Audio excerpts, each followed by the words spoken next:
What's going on, guys? Welcome back to another Game Time Discussions. I'm Emery Cuzzy. I'm sitting here with Dustin Zimmerman. We are going to be attacking the offensive transfer portal from this, not only from early spring and late spring, just kind of talking about all these And the guys winter that are moving one. on. And the winter, all the things. And a couple who did both. Yeah, for sure. Yeah, actually.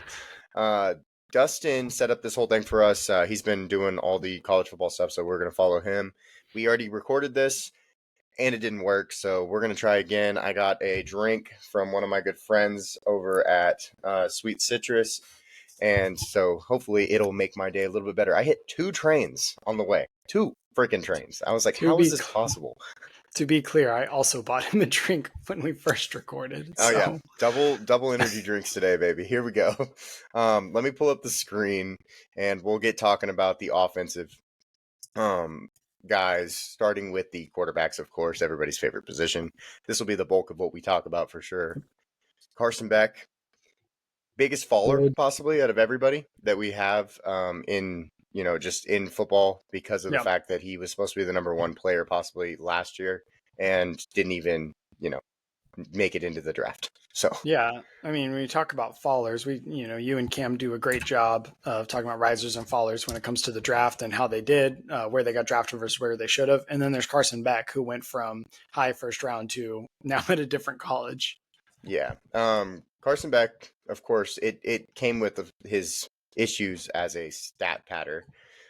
His most recent year going down to 64.7% completion rate, while in 2023 he was much higher on that at 72.9% or 4.4%. So yeah, Miami getting CJ Daniels, losing Isaiah Horton, probably somewhat of a even trade. So but then also, as you like to mention, they lost all the players to the draft. Yeah, I mean, they lost outside of the transfer portal. Restrepo left to the draft. Elijah Arroyo, Damian Martinez. Carson Beck, he's one of those guys, gets a lot of hate, rightfully so. And I think he's kind of one of those guys that's seen as a villain too. Just in college football, with all the drama he's carried, including his off-season Instagram girlfriend and all that. So right, of course. Yeah. And then the next guy we're going to talk about is Nico Iamaleava. He is, Nico, I am a leaving. I am a leaving. Top tier headline I ever saw. Absolutely. Going from Tennessee to UCLA, one of the craziest transfer stories, probably. 2024, he wasn't like amazing by any means, but he's a young player. But now I'd expect him to decline because of the fact that he's playing for a worse team in the Big Ten, not in the SEC. It's a really odd situation and everything. Yeah. And, piggybacking off the Carson Beck being a faller, Nico didn't have the really good season followed by the lesser season. He had the I'm supposed to be really good, super high potential, followed by the some good games, but mostly underperforming expectations. Yeah, he started off hot and then kind of got worse. But it's okay because Dylan Sampson got better. Right, but now he doesn't have that, and I don't know. And we also essentially had our first trade of the new era of college football with Joey Aguilar leaving App State to UCLA. UCLA then goes, well, we'll just buy Nico, and then they do for less money than he would have gotten to Tennessee, by the way. And then Aguilar goes, well, I'll just go to Tennessee then. And then we have a fun little swap or a trade, if you will, given the amount of money throwing around. Exactly. Next guy on the list is John Mateer, one of our favorite players, possibly in this whole situation, that he moves from Wazoo over to OU. And truly, I'm really, really high on John Mateer. I think he's a first-round talent, most likely, at the end of when it's all said and done. OU gives him an opportunity. They added 2 wide receivers, 2 tight ends, and Jaden Ott in this transfer portal. They did lose a couple wide receivers, but he is a good football player, and I'm really excited about his dual threat ability. Yeah, this is probably my favorite of the transfers in regards to player improvement in terms of improving their own situation, as well as the team improving their situation. Right, going from Jackson Arnold, who we'll talk about here in a minute, to who got benched, to a true, like, I think Mateer's a little bit of a wild card, of course, because like he's such a dual threat. But I don't know if y'all have ever seen. He had 826 rushing yards last year and 15 touchdowns. He is legit when it comes to running the football. On top of 3,029 in the air. Right, of course. And then the next guy, Fernando Mendoza, going from Cal to Indiana. I think this is, if you're going to talk about the upgrade for a player, the best situation on this list, I think he goes to the best situation from where he was. Yeah. He had 68.7% completion rate last year, over 3,000 yards. But this is such an upgraded offense, coach, and team that I just think he'll just do so much better. Elijah Surratt being his number one receiver, it's going to be a lot better to when I think about his situation going to Indiana. Yeah, and then also, tag on that he's going to go play for a now proven coach, Kurt Signetti, who Yeah. raised Indiana's expectations far above what any of us thought they would be coming into the year. Yeah, absolutely. The next guy, we're gonna do a quick spiel about him. He's I'm not even. I did this earlier. I tried his name. Let me do it again. Drawn Kiwe Segopolutelli. Going from Oregon to Cal. He's losing the job basically to Dante Moore, transferring. Yep. He hasn't played any legitimate minutes. He's a 4-star coming out of high school, but truly we just don't know anything about him. Going to Cal is probably not the best course of action, but we shall see.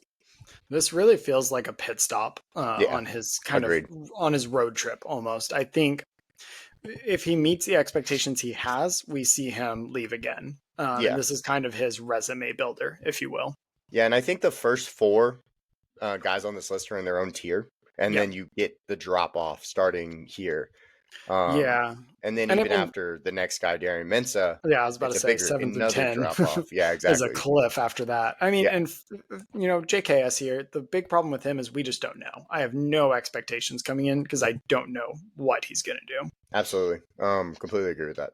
Darian Mensah going from Tulane to Duke to replace Malik Murphy. 65.9% of his passes completed last year.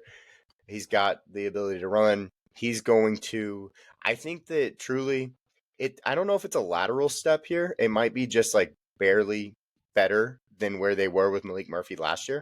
But they were a 9-3 football team last year. I think that they're going to be perfectly fine getting a guy like Darian Mensah and continuing. I don't know how many games they'll win, but I think it's in the 7 to 10 range, if that makes sense.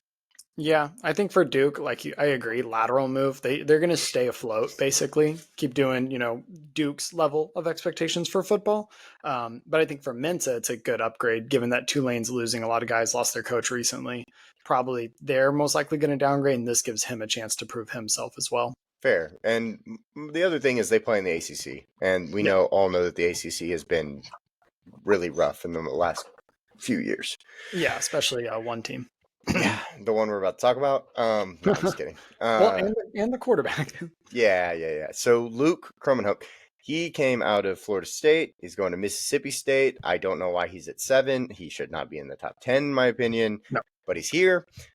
He was originally the 3rd-string quarterback at the beginning of the year, and then we all know that DJ Uyunglele and Brock Glenn both suck. Coach Mike Norvell sucks, and I just think Luke is mid. I don't know that this is definitely not a step up when I look at Mississippi State going from MVB Michael Van Buren. Like, I don't think it's a step up by any means. I think that this is actually a step down, but you're going to get more of a pocket passer versus a runner, I guess. Yeah, I mean, so, Mississippi State lost Mike Leach tragically before last season. Right. They're kind of in this huge, not really seen recently rebuild of we don't even have an identity yet. So I think for Kromenhoek, it's a fresh start. I don't think he's the 7th best quarterback transfer by any means. I agree, not top 10, probably not top 15, because he has not shown me anything that makes me think I should be top 10 excited about him. He didn't even win the job over Brock Glenn. Let's just say that, okay? Exactly. I mean, whatever. It is what it is. We'll go to the next one. Mark Gronowski going from South Dakota State to Iowa. I'm not sure why he's up here really either. I guess that it's just such a big fall off at the quarterback position, I guess. But he had a 60.9% completion rate at his FCS school going to FBS. Iowa, I guess, could improve because anybody on there at quarterback for them has a chance to be better than last year. That's kind of the big thing with Iowa is just like they have no offense. But if they could figure it out, they're probably a 9-win team if they get it right. Yeah, I think the issue for me, the biggest one is the fit here. Iowa doesn't usually have scrambling QBs, running QBs. They run a very basic or like old fashioned offense. And then you've got this guy who loves to run, loves to scramble, has some pizzazz with this game. And I just don't see the fit. But I mean, I guess for him, going FCS to FBS is worth it. Well, it's also a thing of like maybe they need to change their offense because it's been so terrible. Without Caleb Johnson, too, it's like only running backs are the only ones that actually benefit from being in an Iowa offense. No one else does. Maybe I guess you could say Yeah. the offensive line. Obviously, they put out Right. good offensive linemen every year, but it's like Yeah. tight ends and offensive linemen are the only people that actually benefit from being in this offense. So Right. Mark could just be a new style thing that they're trying out because they can't figure out how to do anything else. I mean, they got to do something. They're a joke of an offense, and they routinely hit they're basically the opposite of Ashton Genty last year. Anytime you got a prop bet, just pick the over. With Iowa, it was pick the under, and you'll probably win the bet. There's 127 and a half passing yards last year for whoever their quarterback was because his name is irrelevant. But Yeah. 127 and a half, he was under it. And I was like, there's no way. There's no way. Yeah. Next up is Malik Murphy. Going from Duke to Oregon State, he actually transferred from Texas to Duke because of the fact that Arch Manning came in, Quinn was going to start. It was a whole thing. And so he was like, well, let me get out of here so I can go play. Well, he helped Duke to a 9-3 record last year. He's got a lot of rushing upside. He's got a cannon for an arm. He's older. I actually like Malik Murphy. I think that it's good. Just he's going to the Pac-12. Yep. I don't have any issue with it. I think for him, it's a player upgrade more than anything. Oregon State can't get much worse. Why not? Sure. Yeah. And then the last guy on the list, Jackson Arnold, OU to Auburn. I guess if we're going to talk about the reason that all those guys are above Jackson Arnold, he got benched last year. And, For a true freshman. For a true freshman. He's an ex-5-star. Yep. But this is a better situation where he will hopefully have healthy wide receivers. And so Eric Singleton Jr. and Cam Coleman, like, together is going to be a tandem. I love Eric Singleton. Yeah. And then they also brought in 2 offensive tackle transfers that will be starting for them. So that seems like a much better situation than what he had at OU, basically. Yeah, it definitely feels like he needed a reset button also, just with the losing the job, getting the job back. Right. All the fire Venables was under. I think it'll be good for him to restart and for Auburn to move on from Peyton Thorne. Yeah, that's absolutely fair. And then going over to the running backs.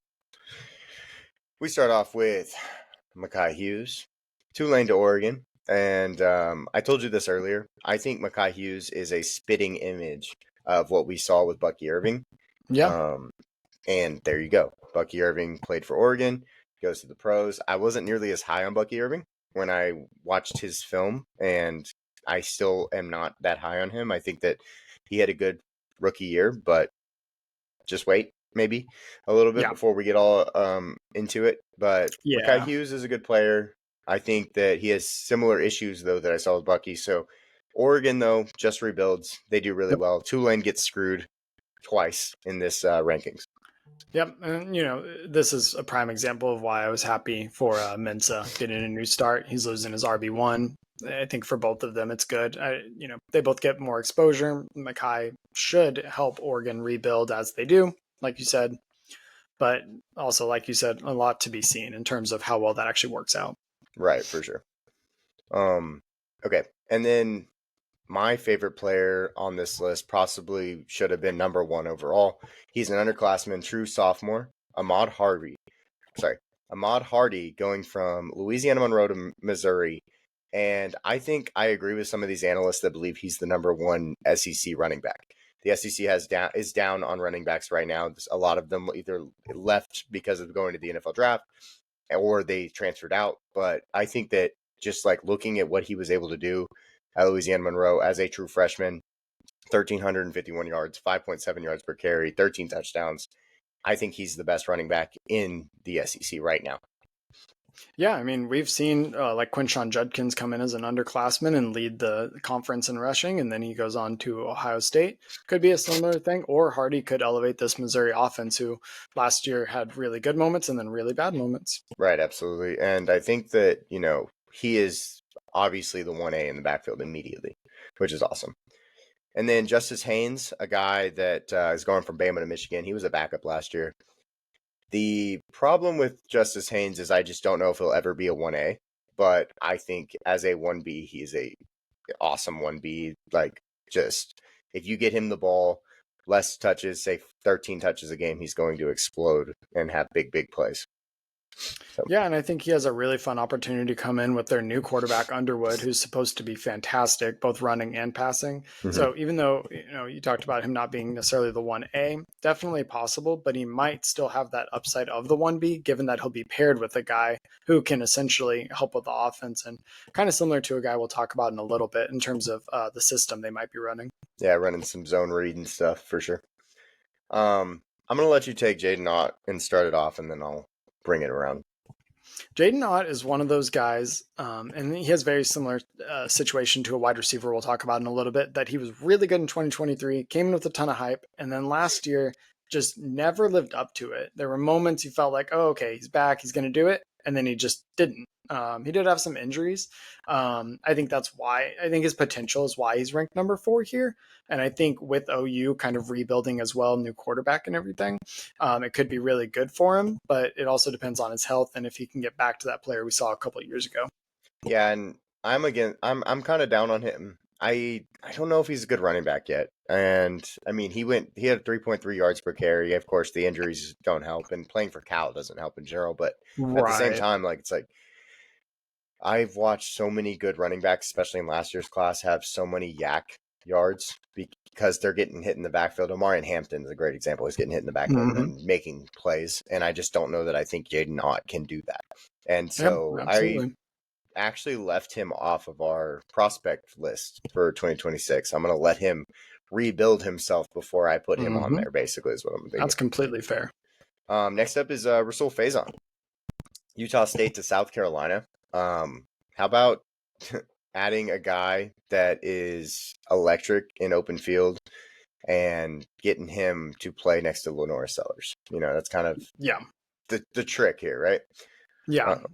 So I mean, I see this as one of the more fun ones in terms of just the potential of what they're going to be able to do together. So he's the one who I was referencing earlier when talking about Justice Haynes, where we have Lenora Sellers, who is a proven dual threat quarterback, able to run, and not just run when needed, but can run as part of the system. For sure. And then you put a guy like Faison next to him. You've now got Sellers, who's big, bruiser of a quarterback, but also has speed. And then Rasul Faison adds the electricity to it.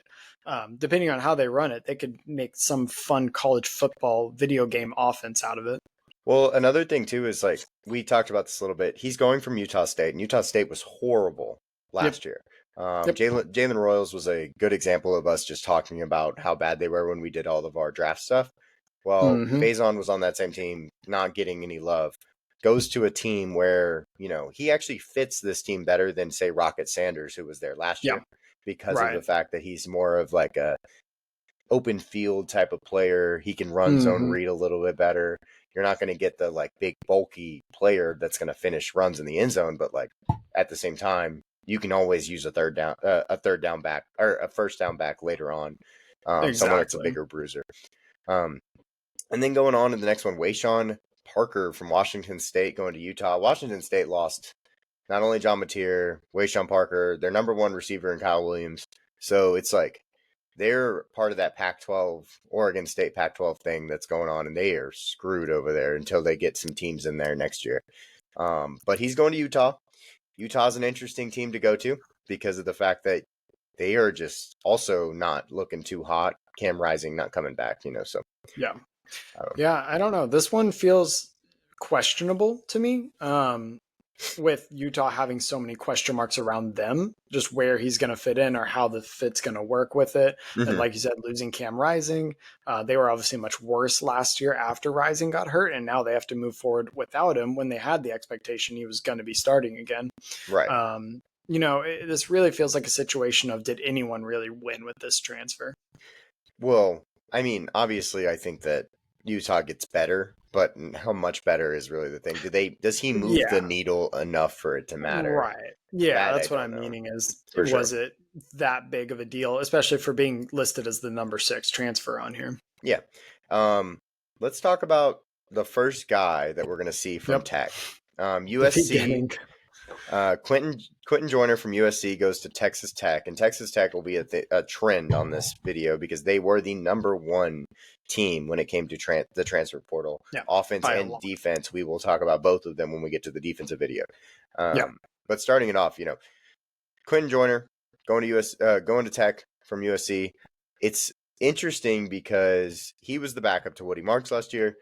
He's pretty explosive type of player, big threat type of player, 7.6 yards per carry. He's an underclassman. He didn't have a ton of carries, but that type of explosiveness is pretty awesome to see. I actually think this is one of the more underrated signings in general for anybody because of the fact that I think he's going to be the perfect fit for what they want to do at Tech. Yep, I completely agree. Like you mentioned, Tech number one overall in the transfer portal, and it felt like while I was watching the transfers come in, Tech was just mentioned every other player, especially the high-rated ones. Quentin Joyner leaving a Lincoln Riley offense to go to another explosive offense in Texas Tech, who right now appears like they have maybe even higher upside than USC. So this one feels like a good symbiotic, mutually beneficial for Tech and the player. So good situation for him to step up to.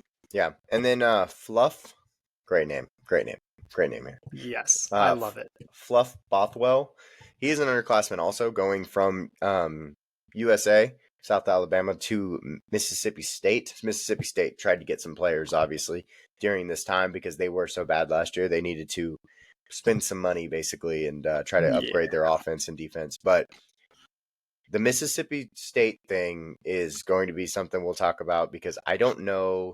Like, obviously, this is going to help him in general. This might be one of his pit stops, like we talked about earlier with some players, because of the fact that he is an underclassman. He averaged 7.5 yards per carry, 13 touchdowns last year, like legit numbers for someone so young. But the big thing is he had multiple games with 50-plus yard runs, 10.0 plus yards per carry. It's just, can they get the same production out of him in an SEC offense is kind of the question.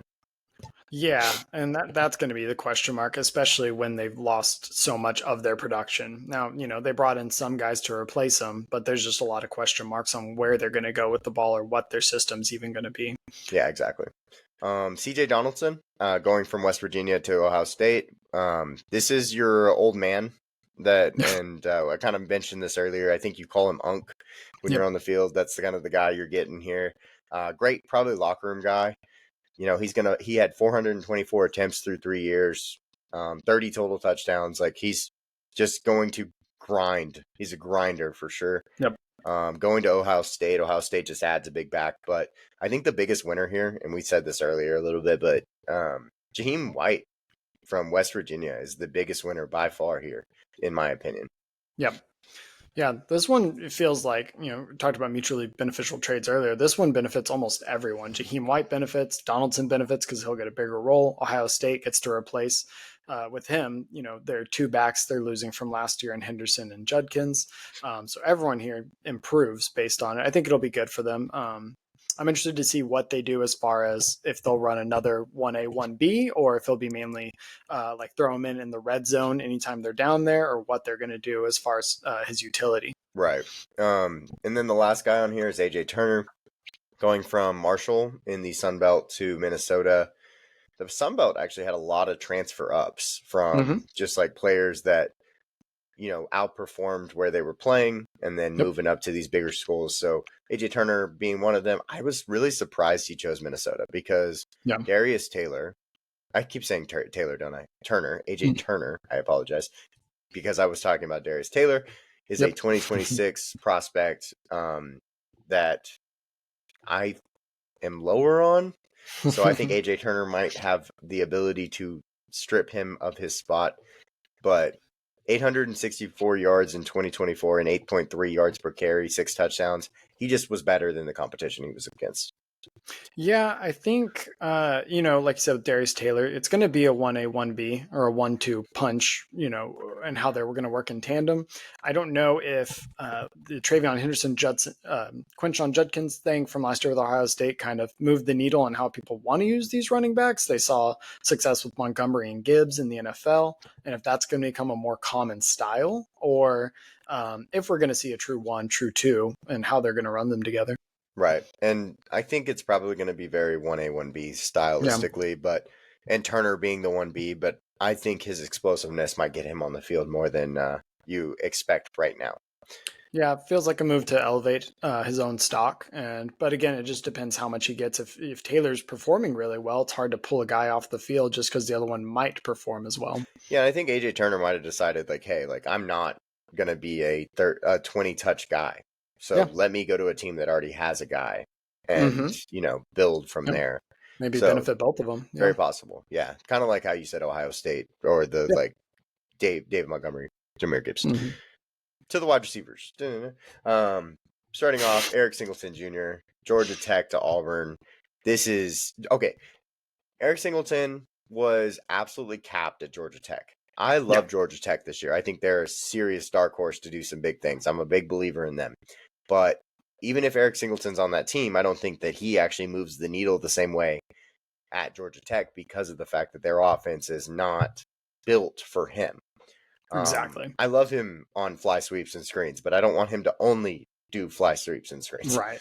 We got to do more. Yeah. Unlock his potential. It feels like he was playing Road to Glory on a team where he was just waiting to get, all right, I got my skills up. Can I transfer yet? Can I go to it? Can I get my ability to change the play? All that. Because I feel like he was just very underutilized in terms of the different things he can do. He was used a lot, but just not in the right ways. Right. And his offensive situation is obviously better from that, but he also now can push the field, like down the field, explosiveness and use his speediness. I see Jamison Williams in him. I know that is my biggest comp to him right now. And I think that he is Jamison Williams. Like I watched 3 plays and was like, that guy moves like Jamison Williams, in my opinion. Yeah, I think his transfer, Eric Singleton's transfer story was the one I was watching most close to see who was able to get this guy. Yeah, and I think that he went to a situation where you're like, okay, this is like prove it situation. Like Auburn, we kind of have a question mark of like, is it Auburn going to ever get over the hump? Paying for these guys and doing all these things because they added, of course, Jackson Arnold, and they added some offensive linemen, and like, can they get over the hump? Well, this is like, I want to go to a team that isn't the best team in the nation. I'm not KD. I'm not going to the Golden State Warriors. I'm going to go and be on a team that like, let's go compete, and I like that a lot from him. Zachariah Branch from USC going to Georgia. Georgia got a couple of guys because when you lose Brock Bowers and Lyle McConkey, and then you watch what they had to deal with last year, they had to go get some players that have some ability. I thought that 2 was way too high for him, though, on this list. Yeah, I think it's coming from his high school ratings, just the amount of potential he came into college with. And then it's hard to drop him off when you see how USC performed last year and put it all on him. Obviously, you can't blame the one wide receiver for the struggles. But yeah, I mean, 2, based on college production, I wouldn't have him at 2, but that's my guess as to why. Yeah, and I get that. I mean, Kevin Concepcion will be a guy that I think would be higher than him. I think you could make the case that he was. I don't know that either USC guy should be this high, if that makes sense, because we got 2 of them on here. With Branch, he was packaged with his brother, which was cool. So Georgia got 2 receivers for the price of 1, basically. And then they also went out, and we'll talk about Noah Thomas later from Texas A&M, but they got him also. So they are looking for players because they had some issues last year with their drops and a lot of drops. Just poor receiver play, to say the least. Talking about Kevin Concepcion going over to the Texas A&M Aggies, that is your team. NC State, just not very good last year, and he had a drop in production because of that. He's definitely going to a better situation. Well, hopefully, we'll see. But A&M was known last year on offense as having guys who could not separate. The wide receivers were just not getting it done. One of them we'll talk about is Noah Thomas, probably the only one who really got it done, quote unquote. Yes. But now he's going to have 2 5-stars next to him, and Terry Bussey and Jerome Miles, who's going to be a true freshman. And then they also got Mario Craver from Mississippi State and Jonah Wilson from Houston to round out the receiving core. So the receiving core should be a lot better, and also takes the pressure off him of being the only big target out there. Well, don't forget. Which is essentially how NC State was with him. Well, and we talked about it a little bit earlier, but there's remember the 2 transfer windows, right? Y'all lost a guy to the second transfer window after he transferred there. Going back to his original team. The story of Micah Hudson. If you haven't read the story of Micah Hudson or seen it on Twitter, I highly recommend you go look it up, because you will see some crazy stuff. Transfers from Tech, was known as a head case at Tech, so transfers to A&M, probably for a lot of money. And then allegedly gets in fights, gets in trouble, potentially punches the quarterback, according to Twitter. And then in the spring window, transfers back to Tech. So On3 has to take him off the rankings, even though he was, I think, number 1 at the time. When number he came 3, out. I believe. Well, it was before Singleton entered. Oh, okay. At one Singleton entered, then it changed, and then branched later. But originally, so he was top 5 either way. Crazy. And then now he's just not a transfer anymore, kinda, sorta. Okay. Let's go on to my team. There you go. Deuce Robinson from USC going to Florida State. I said he shouldn't be this high. That's fine. I'm still happy to get anybody to come to come play for us. But Deuce Robinson, impressive pulling that off. Anything, right? Deuce Robinson, though, USC had a really solid receiving core across the board. Mekhi Lemon there, and so Deuce Robinson going to us. We love big, tall receivers, 6'6" here. We've had Kelvin Benjamin in the past. We also had Keon Coleman, who is 6'4", not this tall, but we liked our tall receivers. Hopefully we can find a way to get him to score more touchdowns than we were able to last year, because he is considered a red zone target. Yeah. We will see. Hopefully we're a little bit better than we were last year. Did you watch any of his film yet, Deuces? I have not. I'm not. Oh, okay. I didn't know. I mean, he's obviously got the size. I didn't know about his separability or his downfield. I know that he scored 5 touchdowns on 23 receptions, so I would expect him to just be in a red zone guy mostly. I haven't watched film on a lot of these guys unless they are on our 2026 prospect videos. Sure. But I do know that Florida State added 7 new starters, including on offense, including 4 offensive linemen that are all senior transfers. So they completely, and their other one who's not a transfer was a transfer. Yeah. He's just not his new school this year. Yeah. We have 5 seniors on our O-line, which is, thank God. We need some age. You better hope you can keep it going next year, though. Yeah, for sure. Let's go over to the LSU guys. 2 LSU guys, Barion Brown and Nick Anderson. Love to see that. Barion Brown was a stud his true freshman year at 2022. And then Kentucky decided that they were just like, no, he's just not that good. And I was like, all right, whatever. So Barion Brown and Nick Anderson. Nick Anderson missed the whole year in 2024 due to a quad injury, but he did have 798 yards and 10 touchdowns the year prior. So it's not like he's a bad football player. It's just we didn't see him this last year. So LSU trying to rack him up. Yeah, I really like talking about these guys together, because it's not like the traditional, they have a guy they're going for that's 6'3", 225, can do this or that. This is Barion Brown in 5'11", 200 soaking wet, who's fast, speedy, a little bit quicker. But then Nick Anderson, who's 6'4", 220, 230, who's more of a big play, bigger guy, size upside. And then you can pair them together along with what LSU already has in Aaron Anderson, plus getting a new tight end. And then Nussmeier, supposed to be a top 5 QB for various reasons. It really works together, bringing both of these guys in. Yeah, absolutely. And I think that, just talking about some of the, the Nuss talk is because of these guys. Like, I don't think that Nuss is a top 5 player in the draft without this load of wide receivers. So absolutely. It's definitely going to help him out having all these guys. Then we're talking about another Kentucky guy leaving his school in Dane Key. Dane Key going to Nebraska. Kentucky doesn't use their receivers correctly. Both of these guys, 3-year starters, both of them leaving because of the fact that Kentucky wasn't very good and they didn't get the ball as much as they should have in general. Dane Key, over 3 years, had 126 receptions, 1,870 yards, and 14 touchdowns. Like, it's just like, make sure you take care of your guys, and they didn't do a very good job of that.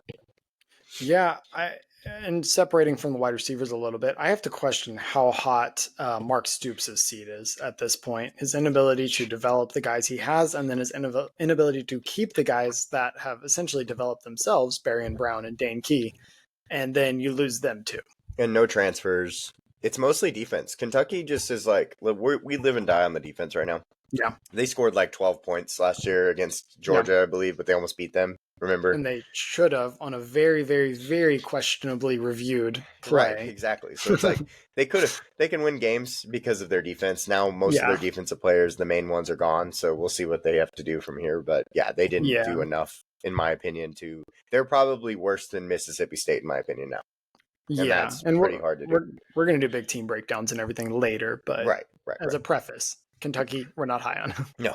Noah Thomas leaving A&M, going to Georgia. I'm not high on Noah Thomas. He's the best wide receiver for A&M, but he also disappeared in multiple games. 9 games with 3 or less receptions. So lack of production, has drops. Not my favorite guy. But whatever, is what it is. Yeah, I mean, and he was the best player we had in the receiving core, no doubt. Right. And that's not so much a commentary on Noah Thomas as it is, like I was saying, the rest of the receiving core. Exactly. That being said, he's younger, but he's huge. He's a big guy. He just doesn't have that separability, though. He's not slow by any means, but I don't know if he's going to be as big of a get as some people probably think this is for Georgia. Yeah. Malachi Fields is an awesome pickup, in my personal opinion. I really like Malachi Fields. He had basically the same numbers through 2 years. 113 total receptions, 1,619 yards, and 10 touchdowns. If you split those in half, you're basically going to run into his 2-year totals.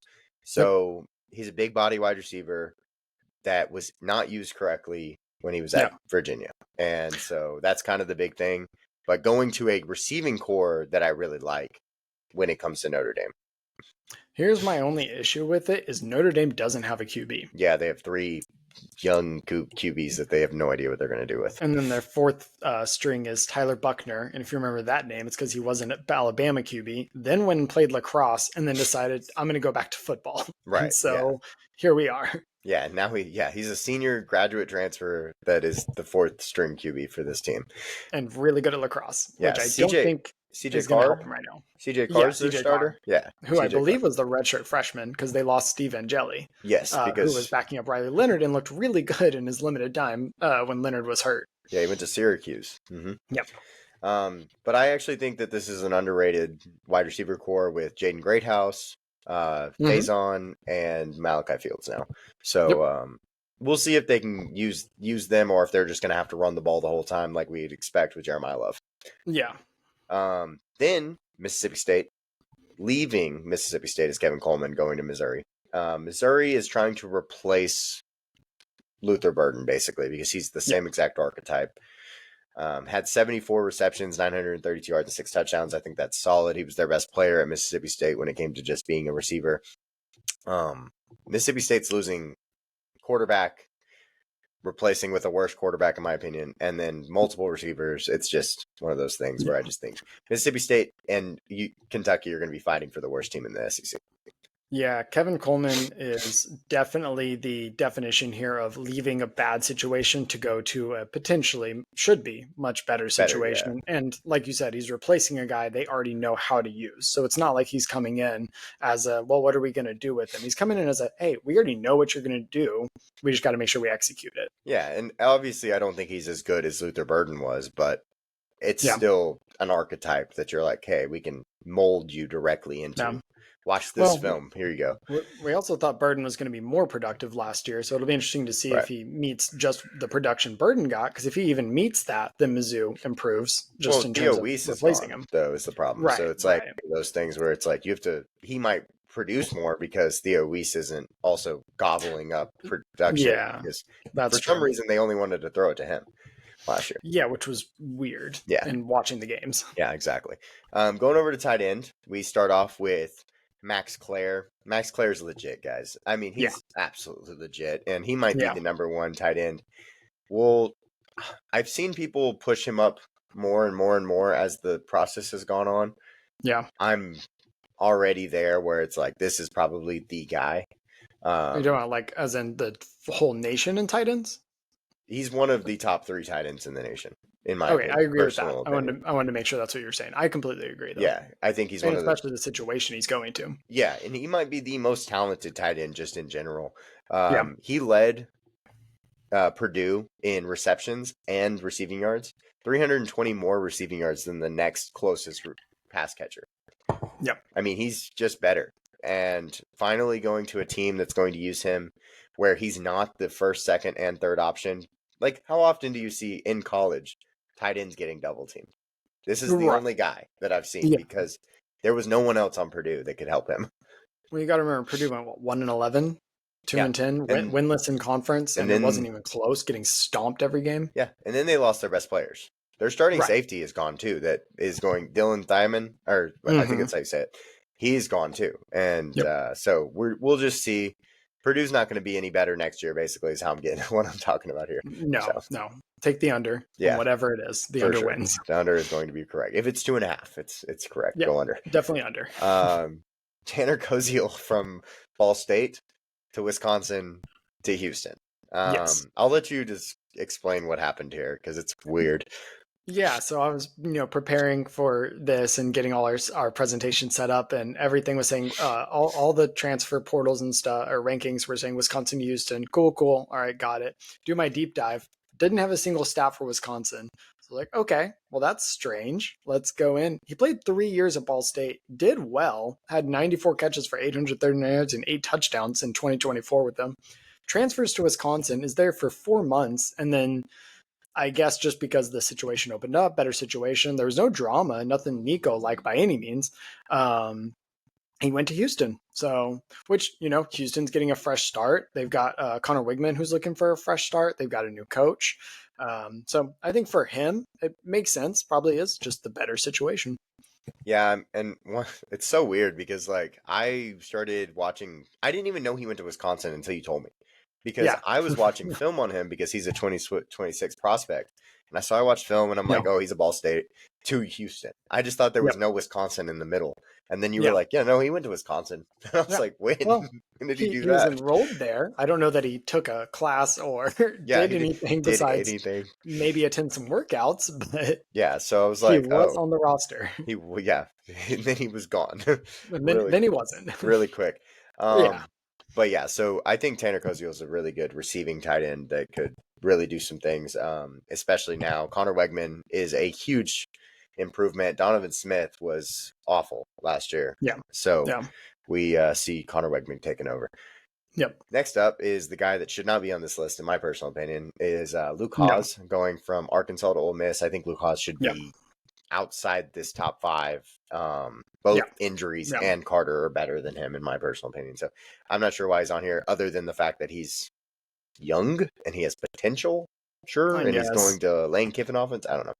So I mean, I guess it's similar to why they had JKS at number 5 on the QBs, because he's young and he'll take over eventually. Yeah. Maybe. Question mark. Or this is a pit stop because he gets annoyed and leaves because that's the NIL era.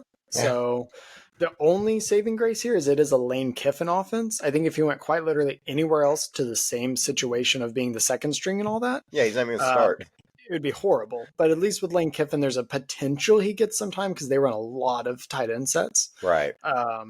But again, he didn't have a whole lot of production last year. I'm not really sure. I guess Ole Miss benefits with more depth. But that's about it. Yeah, he's not going to start. I don't know what the sure, he came in as a touted prospect, but that doesn't mean he's going to just be good at football when he gets to the college level, especially in the SEC. So yeah, absolutely. And he's already been in the SEC without production. So right. I don't know. Interesting move, and definitely, in my opinion, not top 5 tight end move. No, but Jack Endry's top 5 tight end move right here. Going from Cal to UT. UT gets another possible top 5 round type of player after Gunnar Helm and Jatavion Sanders in back-to-back Mm-hmm. years go in the 4th round. He was for Mendoza's favorite target at Cal, and 16 more catches, 45 more yards than second. I don't know if you can. Funny enough, can you hear the ice cream truck that's outside my house right now? It's Actually, no. loud. I can hear it through my headphones. Kind of jealous if you want yeah. to get me one of those SpongeBob ones. Yeah, that's the only one I ever ate when I was little. But Injuries was the best pass catcher for Cal last year. 56 receptions, 623 yards, and 2 touchdowns. He's just going to replace coming into UT, and hopefully, if they get the most out of him, he will probably be a legit tight end this year, challenging for awards and stuff like that. Yeah, big shoes to fill in terms of just what Helm and Sanders have done, but I think he's able to do it, and I think it greatly increases his draft stock potential. In my opinion, I would have put him more at like 2 on this list, Right. behind Max Clare. Koziola to 3, drop Haas off the board, or at least much lower. Because I think, this is a really good fit for him. He was obviously very good in the Cal offense. There's no reason it shouldn't be better, especially with a young QB, and young QBs love their tight ends to have, checkdowns and whatnot. And they're similar. Like, it's not like it's a similar quarterback situation, right? Because Mendoza, tall, good accuracy type of quarterback, big arm. Similar to what an Arch Manning will be. Arch probably moves better, but at the same time, like, fine, that just extends plays and gives you more time to get Right. catch the ball. Exactly. So I think that this is where, I think that injuries should be higher, like we said. Terrence Carter going from Louisiana to Texas Tech. Texas Tech added another player. Terrence Carter is he's in the like athletic tight end build. He's going to be your kind of David Njoku style player. Had 48 receptions, but 689 yards. So, as you can tell, the yards per reception are way higher than some of the other players that we've talked about here. 4 touchdowns. So I think that Tech just spending all their money that they have is what they're trying to do here. And they got all that oil out there in West Texas, so why not? Yeah. I saw that one of their ex-players is a huge benefactor in all of this. He's in like the Trump campaigns and stuff. Like, he's on TV like that and stuff. And apparently he has a ton of money. So he's $50 million is what is expected to be spent by this Texas Tech team for transfers and NIL stuff. Jeez. We will see if that is like the way to win, because right now we don't know if NIL is actually helping teams win. We haven't seen a team where it's like, oh, they just spent all their money and got all these guys in. Well, Texas Tech will be the first one where we'll be like, okay, LSU and Texas Tech, if they win, say, and they go to the playoffs and they go deep, like, Texas Tech goes from a team that wasn't that good, like not that level good, to a national championship contender. NIL works, right? Kind of that. Yeah, I mean, I think this is also a really good fit for him personally, just because Tech has traditionally been known as an extremely explosive offense, and we'll figure out the defense later. Yeah, let's just score 70 and hope we don't give up 75. Ask Patrick Mahomes. Exactly. Yeah. But so for him, being that athletic tight end fits really well with a team that wants to do explosive things. Right, for sure. Going over to the offensive line. Now, I had to explain this earlier. I have to re-explain it, but this is what matters, okay? I know a lot of people don't talk about the offensive lineman enough, but guess what? Normally, on average, there are 7 offensive linemen picked in the first 32 picks of the draft. You should try to really know who these people are, these offensive linemen are, because guess what? They're probably going to be on your team one day. You need 5 of them, and this is what really makes football good. What wins football games is the offensive and defensive line. I've always believed that. So we're going to talk about the offensive line. Yeah. Starting off, offensive tackles, Isaiah World. Absolutely the best transfer offensive tackle in the class. He is so good and very, very athletic mover.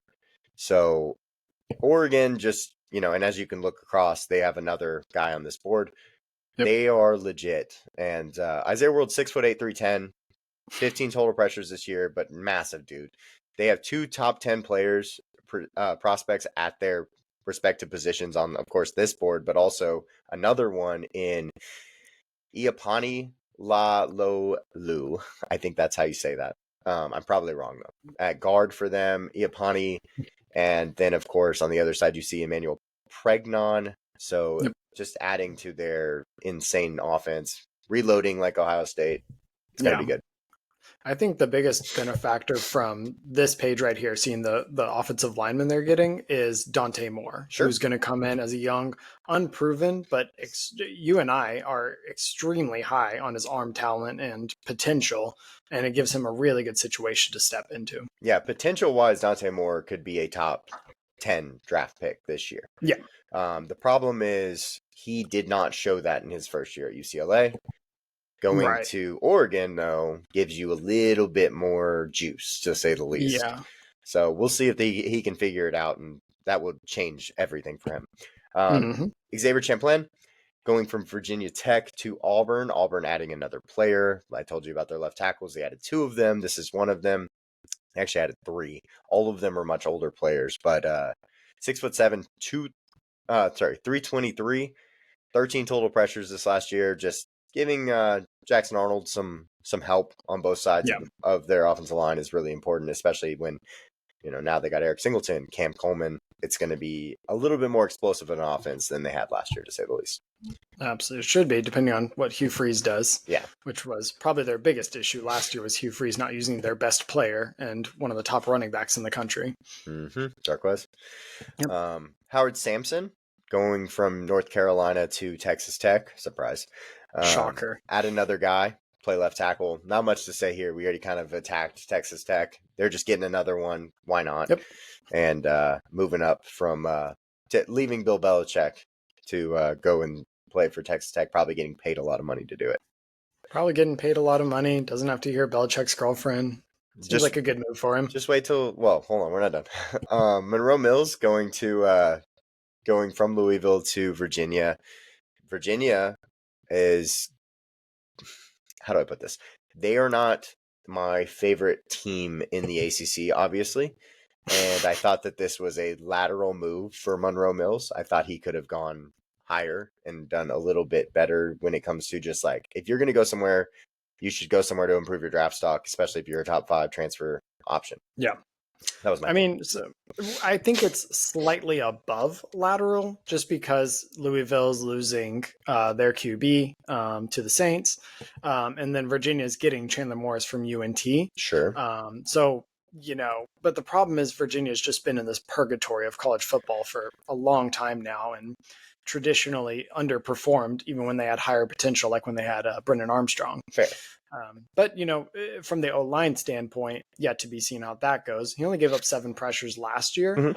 Could be a good situation to help Chandler Morris, if nothing else. But I mean, overall, I'm not sure it's that helpful of a move for him. Right. Last guy on here is Daniel King. I don't know that he'll play tackle, but we put him at the tackle spot because he played tackle at Troy. He is going to North Carolina to most likely play their right guard spot. But at the same time, if they want to play him at tackle, they are more than welcome. This is, Bill Belichick bringing in a guy that I think makes a lot of sense for him. A little bit smaller. He likes a little bit shorter tackles if he does play tackle here, but he is 340 and only allowed 11 pressures. I think he's a really good pass blocker. Daniel King is one of those guys to watch if he does move to guard, to be a top guard and guard prospect at the next level. Yeah, I'm seeing him being moved to right guard. I'm sure we're looking at some of the same sources on that. So I think you're probably right, especially given his size. Yeah, the size is the thing. Yeah, that kind of makes me feel that way. Interior offensive line.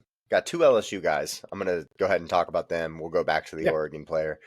Northwestern, Josh Thompson going to LSU, and then Braylon Moore from Virginia Tech going to LSU.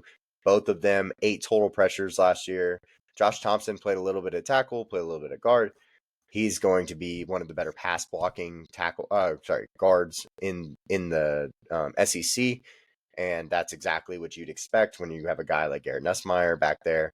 Braylon Moore is going to play center. I don't even know if he'll start. I actually don't know if either of these guys will start, because when you go to a good team, they already have good players. So I will see I don't know if Braylon Moore will start. I think he'll probably be the backup, and that's Yeah. okay for the year at least. Yeah. Because what class is he in? I know you're looking at it. I don't have it up. Braylon Moore is a junior. Josh Thompson is a senior, though. So Okay, kind of yeah, an interesting, and he's expected to be the backup also. yeah, So kind of an interesting decision on his part. Good for LSU, but yeah. potentially interesting for him, especially given that he's the number one ranked transfer I'd actually expect him to in that start. position. Honestly, I think he's Well, better. I'm going off the But depth chart I'm seeing. yeah, I right, think right, he'll move up right. throughout the summer and everything, but just right now there's a question about that. Yeah, and I think Braylon Moore will actually be the backup, which is Yeah. surprising that you leave to go somewhere and be the backup when you are a top 5 transfer guy. Yeah, and the guy that's supposed to be in front of him is only a sophomore too. Yes. So it's not like he's going with the expectation of, well, I've got another year, I can wait. This Mm-hmm. is a more confusing move. Yeah. Emmanuel Pregnon, going from USC to Oregon, he is going to start. He will be at the start. Yeah. 6'5", Mm-hmm. 320. I think he doesn't have the movement skills that you want to see necessarily yet, but he's a younger guy. He'll be fine. Yeah. He gave up 18 pressures last year. I think that, moving him if at guard, he should, and playing on a team like Oregon, he will decrease that number in my opinion. So Yeah, I think more than anything, this is a really good move for him in terms of his player development. Fair. Going from a USC coach team, who we've seen some struggles with, especially more recently, to Oregon, who we've seen the exact opposite. A lot of guys being elevated, yeah, and being seemingly at least more disciplined and more rigid in terms of their development. yeah, they did lose both of their tackles, both sides, Johnny Cornelius and then Josh Connerly Jr. So the draft, I would expect these guys that are coming in to just kind of slide in to different replacement spot sides and stuff like that. Pat Coogan is one of your guys that you really like, going from Notre Dame to Indiana. He's the one pictured here. 6'5", 310. I was actually kind of surprised he left Notre Dame, but at the same time, I think that Notre Dame is going to probably decrease, like go down in their win total. I don't think they're going back to the national championship, things like that. Going to Indiana, Kurt Signetti got it figured out over there. Let's go play for him. So I think I like that. I think that's mainly what it is, like we briefly mentioned earlier, Notre Dame's about to not have a quarterback really. Yeah. They're going to be starting a redshirt freshman, which is, and I don't understand why. So, and that may be part of it, is there's just he didn't agree, who knows? There's a million things that happen behind the scenes and in the locker room. But he's going to a place where they got Mendoza coming in. They've got Signetti, who has proven and stated on press conferences that he's a winner. And then, for him, he already had a good season last year. He gets to just elevate his own stock this year. Yep. And finally, Florida State getting Luke Pettibon from Wake Forest. Thank God. We got some players. He's a smaller player. He's 6'2", 295. He had 6 total pressures last year. He has an 89.4 pass grade. Thank God. That's awesome. Let's get after it, right? So we will hope that he can continue his dominance on that front and hopefully get better at the run side of it, because we need some players, man. We need some players bad. Like I said, we've replaced everybody. We brought in so many players. Squirrel White, Deuce Robinson, 7 total offensive players. Like we're doing our best over it. I mean, I think your bigger issue right now is, do you need players or do you need a coach? Yeah. Yes. Yes. New coach would be awesome. I mean, as much as Florida State brought in, they're 34th on the transfer portal rankings overall, mainly due to the fact they lost 2 4-stars and only brought in 4, and lost 29 3-stars and brought in 19. Yep, I know. We're trying. But I expected everybody to leave after we went 2-10 last year. So I'm glad people are still coming to play for us.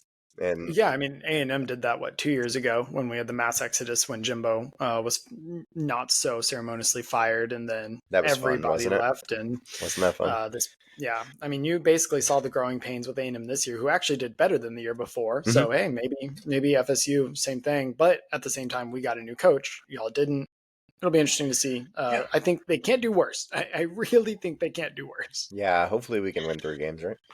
Yeah, that would be crazy if we went 2-10 again. I don't foresee that, but hey, I anything think can if you do happen. that, Jameis Winston's going to do the old throw on a mustache and come back as He's Framus Benston and say he's eligibility. No, what he's gonna do is he's gonna come try to coach, and it'll be crazy. We'll have I Jameis in everybody's ear. You would basically have a funnier Lane Kiffin, but probably not very successful if Not that successful happened. at all. No, not even kind of. But But you would have a lot of fun. yeah, no, absolutely. Jameis in the locker room all the time and on the press Yeah. conference, bro. Press conference would be crazy. Imagine. Um, Imagine. but we appreciate y'all hanging out with us. We have a lot of stuff coming out in the coming weeks. Every Thursday, we're trying to do a live stream for best ball between me and Cam. Me and Dustin are doing videos every weekend, I guess, or Yep. they'll start coming out on Tuesday, I believe. Weekend, yeah. Yeah. Depending So on timing. we'll do the defensive transfer portal stuff, and then we're gonna do Mm, all of our prospect rank or not rankings, prospect videos where we just talk about all the mm. guys and what we think and where we think they could go in the draft, and then we're gonna Yep. do a mock draft. Then after all that, we're gonna take care of all the Power 5 or Power 4 Power four now. teams, schedules, projections, all that stuff. We'll do a top 25 to end it all right before the season starts. And then we're going to start on our college football recaps. And we're going to talk Yep. about college football for the rest of the year. So we appreciate y'all hanging out with us. Dustin, do you have anything to add? Sorry. No, I was just going to say if you have any teams that are either outside of Power 4 or transfer situations you want us to give an analysis on, we can always either make a full video or a short even, just throw something out there You're right. as far as giving our take on it. If there's any specific games you want us to do, a deep dive on this team or this game outside of what we're already doing, always feel free to throw it in the chat and we'll start taking a look. Yeah, we will also do a Power 5 video for a non-Power 5 video where all the teams that we think might be able to earn that automatic bid or Mm-hmm. even be good enough to be a 12 seed that we could see. So, Yep. but we do appreciate y'all hanging out with us, and we will see y'all on the next video. Thank you all very much for joining us.